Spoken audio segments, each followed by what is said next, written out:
Dalam hidup ini, manusia mencari makna, mencari arah, dan pada akhirnya mencari Tuhan.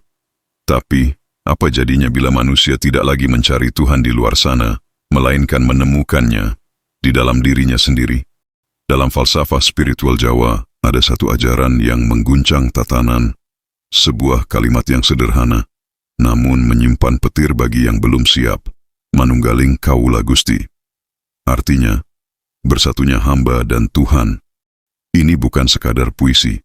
Ini adalah puncak perjalanan batin. Ajaran ini banyak dikaitkan dengan tokoh Syekh Siti Jenar. Ia tidak berbicara tentang Tuhan di langit, tapi tentang Tuhan dalam jiwa.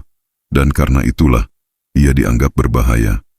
Para wali khawatir, jika manusia merasa dirinya Tuhan, maka runtuhlah tatanan syariat, adab, dan hukum.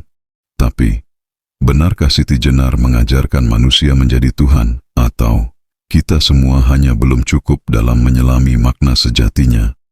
Di permukaan, agama membimbing kita lewat syariat, syalat, puasa, zakat, haji.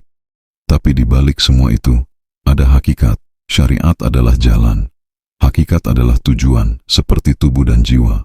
Manunggaling kaula Gusti bukan berarti meniadakan syariat, tapi menyadari bahwa seluruh ibadah sejatinya adalah jalan pulang. Saat seorang hamba melebur dalam cinta dan penyerahan, maka yang tersisa bukan lagi aku, tapi Dia yang Maha Ada. Disinilah titik bahaya dan keindahan bertemu. Ana al-haq, akulah kebenaran, kata Al-Hallaj, dan karena itu, ia disalib. Tapi apakah Al-Hallaj mengklaim dirinya Tuhan? Ataukah ia telah lenyap dalam cinta hingga hanya Yang Maha Esa yang berbicara? Ibnu Arabi menyebutnya wahdatul wujud, kesatuan eksistensi. Bukan berarti makhluk menjadi Tuhan, tapi bahwa seluruh wujud adalah bayang-bayang dari satu sumber cahaya. Al-Ghazali berkata, siapa yang mengenal dirinya, maka ia akan mengenal Tuhannya. Tapi, apakah kita benar-benar mengenal diri? Ajaran ini bukan untuk semua orang, karena di tangan yang salah, ia bisa menjadi racun. Ada yang membanggakan diri merasa Tuhan, padahal egonya masih utuh. Manunggaling kaula Gusti bukan tentang naik ke atas takhta, tapi turun ke dalam sunyi yang tak bernama.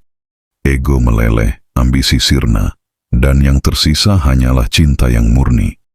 Dalam keheningan batin, kau mulai mendengar, bukan suara dunia, tapi suara dari dalam dirimu. Kau mulai menyadari bahwa aku bukanlah tubuh ini, bukan pula pikiran, tapi sesuatu yang lebih dalam. Ketika aku lenyap, maka Dia hadir, dan saat itu, bukan lagi dua, tapi satu. Inilah rahasia manunggaling kaula Gusti. Bukan berarti manusia menjadi Tuhan, tapi bahwa manusia telah melepaskan segalanya, hingga hanya Tuhan yang tersisa dalam dirinya. Kita hidup dalam dunia yang sibuk, tapi sesungguhnya perjalanan terbesar adalah ke dalam diri. Syekh Siti Jenar, Al-Hallaj, Ibnu Arabi, mereka tak mengajak kita menjadi Tuhan, tapi mengajak kita untuk pulang kepada Yang Maha Satu. Karena sejatinya, Tuhan tidak jauh. Ia lebih dekat dari urat leher kita, dan mungkin Ia sedang berbisik di balik sunyimu.